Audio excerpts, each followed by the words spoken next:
কিন্তু দর্শক অনেক টেনশনে পড়ে রয়েছেন।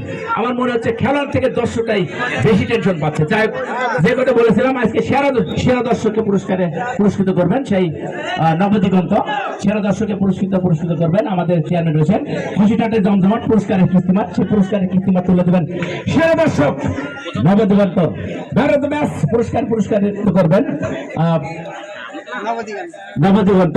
তারা কিন্তু ম্যান অফ দ্য ম্যাচ পুরস্কৃত করবেন। আর প্রথম গোলদাতাকে পুরস্কৃত করবেন আমাদের খেলাঘর প্রোফেসর জনাব মোহাম্মদ কামাল হোসেন হালসা বাজার। আজ যোগাযোগ করবেন। যাই হোক, কোনো দলে গোল করতে পারেনি, একেবারে শূন্য অবস্থায় বিরাজ করছে আজকের এই খেলা।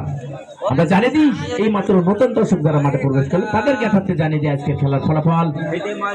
নিমতলা সূর্য তরুণ সংঘ 0, হরিণাকুণ্ড ফুটবল একটা 0 অবস্থায় বিরাজ করছে আজকের এই খেলা। আবার ডিফেন্ডার সিনিয়র প্রাসি রম্বন কবির, এখনো কবির বাইবাল, সেখানে রম্বন দেশের কি হয় সেটাই কিন্তু দেখবার বিষয়। আবারও গোল নম্বর যাচ্ছে খেলোয়াড়, সেখান থেকে আবার দিয়েছে রুম্বনের উদ্দেশ্যে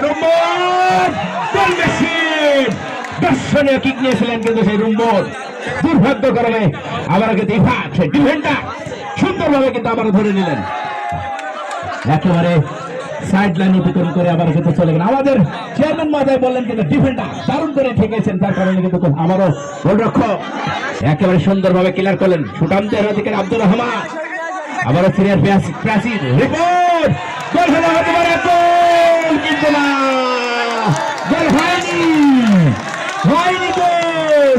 সেখান থেকে সেই গোলরক্ষক দারুণ ভাবে কিন্তু আবারও ঠেকে দিলেন, দারুণ ওয়েল ডান গোলরক্ষক শাওন, একেবারে দক্ষতার সাথে কিন্তু বলটি আবারও ঠেকে দিলেন, মিস করলেন লিখন।